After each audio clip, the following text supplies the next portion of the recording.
ఓట్ల కోసం ముఖ్యమంత్రి కేసీఆర్ ప్రజలను వేడుకుంటూ చుట్టూ ప్రదక్షిణలు చేస్తున్నారని కాంగ్రెస్ సీనియర్ నేత రేణుకా చౌదరి విమర్శించారు.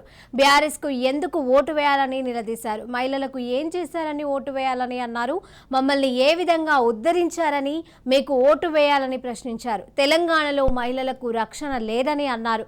ఆడది గడప దాటి బయటకు వస్తే సురక్షితంగా ఇంటికి తిరిగి వస్తుందా అనేది తెలియదన్నారు. తెలంగాణలో ఇంకా బాల్య వివాహాలు ఉన్నాయని చెప్పారు.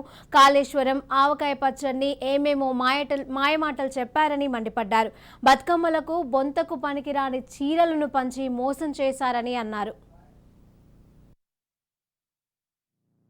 33% నుంచి 50% వరకు పెరిగిన స్థానిక ఎన్నికల్లో సర్పంచ్ లెవెల్ నుంచి లోకల్ బాడీ ఎలక్షన్స్ లో పాల్గొనే అధికారం ఇచ్చింది కాంగ్రెస్ పార్టీ. ఈ విధంగా కాంగ్రెస్ పార్టీ సంపాదించుకునే ఆడ మనిషికి బ్యాంకు అకౌంట్స్ ఓపెన్ చేసి మిలిటరీలో కూడా సౌకర్యం కలిగించి సమానంగా మిమ్మల్ని చూసింది కాంగ్రెస్ పార్టీ. అన్ని విధాలుగా హక్కులు ఇచ్చిన కాంగ్రెస్ పార్టీని మళ్ళీ కలిసికట్టుగా మనం గెలిపించుకుందాం. డబుల్ బెడ్రూమ్ ఆడవాళ్ళ పేరు పెడతామని కట్టంగానే కూలిపోయే డబుల్ బెడ్రూమ్లు పనికి రాలేదు కాబట్టి వాళ్ళ ప్రజలు వాళ్ళని ద్వేషించి వాళ్ళని ఓడగొడుతున్నారనేది నేను జోషన్ చెప్తున్నాను. కాంగ్రెస్ పార్టీ దిగ్విజయంగా ఇక్కడ గెలిచి వస్తుంది. ఆడవాళ్ల ఓటు పైనే ఇవాళ గెలుస్తాము.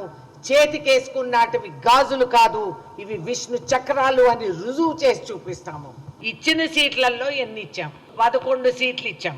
మీరు ఇచ్చిన 3 కంటే 1 కంటే ఎక్కువే. ఇంకా కమ్మోళ్ళకే కాదు, బీసీలకు కూడా ఇంకొంచెం మనం సీట్లు ఇచ్చుకోవాల్సింది.